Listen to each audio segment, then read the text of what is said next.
pretty much anybody who's going to be watching this video knows that I spent a good portion of 2016 hospitalized, and a good portion of that time fighting for my life. I was in 4 medically induced comas and went through probably the worst year of my life. There were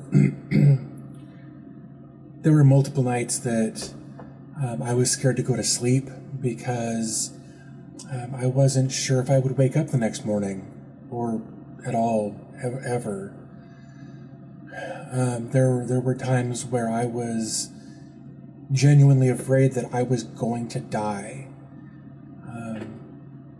There were plenty of nights that I didn't sleep just out of fear.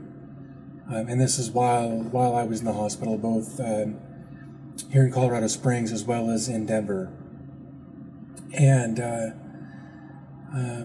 I've talked to some of my doctors, my rheumatologist, my pulmonologist, talked to just a lot of people who were directly involved in what was going on when I was hospitalized. And I remember some of those nights. I remember how scared I was. I remember the look of fear on the faces of the doctors and the nurses, and even Rachel. I've known Rachel most of my life. We met when we were 10, and I can tell when she's scared, and I can tell when she's lying to me. And I had to call her on it more than once, and her response was, "Don't worry about that right now.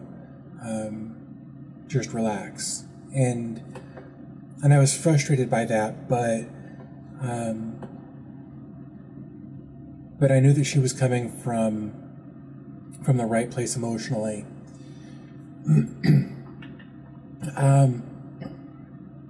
Here recently, I've talked to a few people who were very close,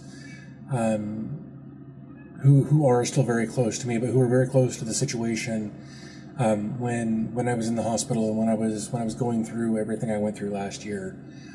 And something was brought to my attention. It was a conversation that was brought to my attention that after talking to both of these people, both of them told me to not worry about it, to not let it get stuck in my head. And I've been working on that. It's probably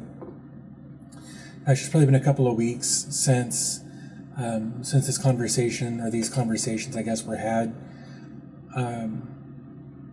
And the more I try to not let it get in my head, the more I try to forget about it, the more it messes with me. So I spent a good portion of last year hospitalized, and a good portion of that time fighting for my life. I was in 4 comas. Again, if you're watching this, you probably already know all of this, so none of this should be a surprise. What is a surprise, in my opinion anyway, is a question that was asked about my doctors. And the question, and I'm paraphrasing here, was something to the effect of, why do they bother keeping him alive? And I've been through all kinds of crazy stuff in my life. For instance, when I was 17, I was run over by a logging truck. And there's a whole list of things that I've been through, and at no time has anyone asked why are they bothering to keep him alive, or any version of however that sentence could be presented. And normally I would be able to let it go. Normally it would bug me for a couple of days, and I would just let it go. But I'm having a real hard time with this one.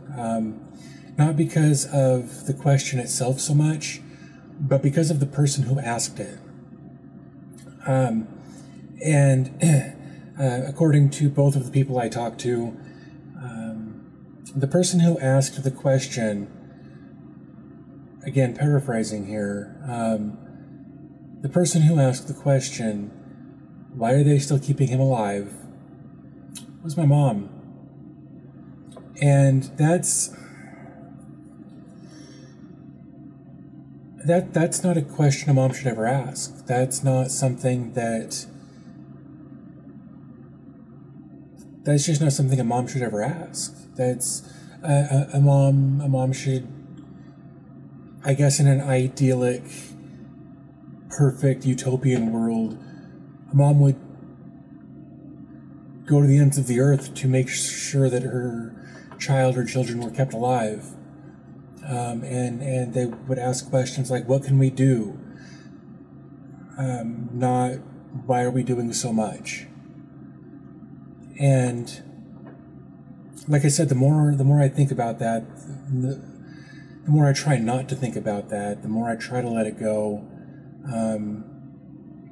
the harder it is for me to do that, because that's just kind of a haunting question to me that just kind of bounces around in my head more often than I care to admit. And I would like to think that it was an innocent question, but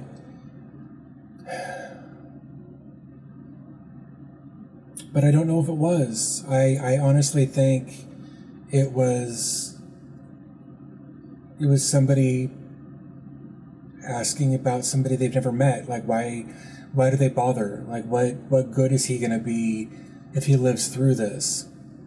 And believe me, I've asked myself that several times since all this started in February last year. And I don't have a good answer for that. I'm doing everything I can to get my life back on track, and and that's been really, really hard. But I'm trying, and the more, as more time goes on, the harder time I have letting go of not just the question, but the person who asked it. I don't know what was going through her brain when she asked that. I don't know maybe if it was just a random outburst out of fear. The reality is I haven't talked to my mom in years at this point. We haven't been close in a very, very long time. But it still just amazes me that the person who gave life to me would ask, why are we keeping him alive? I was 34 or 35 when I guess I was 34 when she asked that. So it's not like, I don't know, it's not like somebody contemplating an abortion. Like, why am I having this kid? It's why are we keeping my 34-year-old son alive? Or 35, I don't know.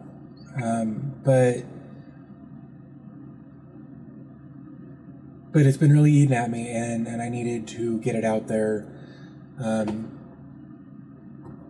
don't expect anything to come of this. I don't figure that anything ever will, but I felt like I needed to get it off my chest, and it's currently 2:15 in the morning, and everybody else in the house is asleep, and I've been trying to let it go and just can't. So there it is.